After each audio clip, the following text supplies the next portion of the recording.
জয় যিশু। প্রভু ধন্যবাদ করি। আসুন আজকের বাক্য আরম্ভ করি। আদিপুস্তক তার 46 অধ্যায়। পাঠের আরম্ভ এইরূপ: যাকব সব অংশে মিশরে যান। পরে ইসরায়েল আপনার সর্বশেষ সহিত যাত্রা করিয়া বেরশেবাতে আসিলেন এবং আপন পিতা ইসাহাকের ঈশ্বরের উদ্দেশ্যে বলিদান করিলেন। পরে ঈশ্বর রাত্রিতে ইসরায়েলকে দর্শন দিয়া কহিলেন, হে যাকব, হে যাকব। তিনি উত্তর করিলেন, দেখো, এই আমি। তখন তিনি কহিলেন, আমি ঈশ্বর, তোমার পিতার ঈশ্বর। তুমি মিশরে যাইতে ভয় করিও না, কেননা আমি সেই স্থানে তোমাকে বৃহৎ জাতি করিব। আমি তোমার সঙ্গে মিশরে যাইব এবং আমি তথা হইতে তোমাকে ফিরাইয়া আনিব, আর যোসেফ তোমার চক্ষে হস্তার্পণ করিবে। পরে যাকব বেরশেবা হইতে যাত্রা করিলেন। ইসরায়েলের পুত্রগণ আপনাদের পিতা যাকবকে এবং আপন আপন বালক বালিকা ও স্ত্রীদিগকে সেই সকল শকটে করিয়া লইয়া গেলেন, যাহা ফোরন তাহাদের বহনার্থে পাঠাইয়াছিলেন। পরে তাহারা যাকব ও তাহার সমস্ত বংশ আপনাদের পশুগণ ও কনান দেশে উপার্জিত সকল সম্পত্তি লইয়া মিশর দেশে পৌঁছেছিলেন। এইরূপে যাকব আপন পুত্র পৌত্র পত্নী পৌত্রী প্রভৃতি সমস্ত বংশকে সঙ্গে করিয়া মিশরে লইয়া গেলেন। ইসরায়েল সন্তানগণ যাকব ও তাহার সন্তানগণ যাহারা মিশরে গেলেন, তাহাদের নাম: যাকবের জ্যৈষ্ঠ পুত্র রুবেন, রুবেনের পুত্র হনক, পুল্লুলু, রিশন ও কর্মী। শিমনের পুত্র জিমুয়েল, জামিন, ওহদ, জাখিন শহর ও তাহার কনানিয়া স্ত্রীজাত পুত্র শৌল। লেবির পুত্র গেরশন, কহাত ও মরারি। জিহুদার পুত্র এর, ওনন, সেলা, পেরস ও সেরহ। কিন্তু এর ও ওনন কনান দেশে মরিয়াছিল। এবং পেরসের পুত্র ইসরন ও হামুল। ইসাখরের পুত্র তলয়, পুও, যোব ও শিমন। আর সুবুলনের পুত্র সেরত, এলন ও জহলেল। ইহারা লেয়ার সন্তান। তিনি পদ্দন অরামে যাকবের জন্য ইহাদিগকে ও তাহার কন্যা দিনাকে প্রসব করেন। যাকবের এই পুত্র কন্যারা সর্বশুদ্ধ 33 প্রাণী। আর গাদের পুত্র সিফিয়ন, হগি, শুনি, ইসবন, এরি, অরৌদি ও অরেলি।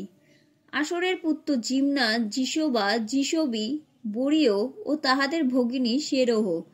বরিয়ের পুত্র হেবর ও মুশকেল। ইহারা সেই শিল্পার সন্তান, যাহাকে লাবন আপন কন্যা লেয়াকে দিয়েছিলেন। সে যাকবের জন্য ইহাদিগকে প্রসব করিয়াছিল। ইহারা 16 প্রাণী। আর যাকবের স্ত্রী রাহেলের পুত্র যোসেফ ও বিরামিন। যোসেফের পুত্র মনসি ও ইফ্রাইম মিশর দেশে জন্মিয়াছিল। কোন নগরের পটিফের যাজকের কন্যা আসনত তাহার জন্য তাহাদিগকে প্রসব করিয়াছিল। বিনামিনের পুত্র বেরা, বেখর, অসবেল, গেরা, নামন, এহি, রোস, মুপ্পিম, হুপ্পিম ও অদ্দ। এই 14 প্রাণী যাকব হইতে জাত রাহেলের সন্তান। আর দানের পুত্র হুশ্রিম, নপ্তালির পুত্র জহসিয়েল, গুন্নি, জেতসর ও সিল্লেম। ইহারা সেই বিলোহার সন্তান, যাহাকে লাবন আপন কন্যা রাহেলকে দিয়েছিলেন। সে যাকবের জন্য ইহাদিগকে প্রসব করিয়াছিল। ইহারা সর্বশুদ্ধ 7 প্রাণী। যাকবের কোটি হইতে উৎপন্ন যে প্রাণীগণ তাহার সঙ্গে মিশরে উপস্থিত হইল, যাকবের পুত্রবধূরা ছাড়া তাহারা সর্বশুদ্ধ 66টি প্রাণী। মিশরে যোসেফের সে পুত্রেরা জন্মিয়াছিল। তাহারা 2 প্রাণী। যাকবের পরিজন যাহারা মিশরে গেল, তাহারা সর্বশুদ্ধ 70 প্রাণী। পরে আগে আগে গশনের পথ দেখাইবার নিমিত্তে যাকব আপনার অজ্ঞে জিহুদাকে যোসেফের নিকটে পাঠাইলেন। আর তাহারা গোশন প্রদেশে পৌঁছেছিলেন। তখন যোসেফ আপন রূপ সাজাইয়া গশনে আপন পিতা ইসরায়েলের সহিত সাক্ষাৎ করিতে গেলেন। আর তাহাকে দেখা দিয়া তাহার গলা ধরিয়া অনেকক্ষণ রোদন করিলেন।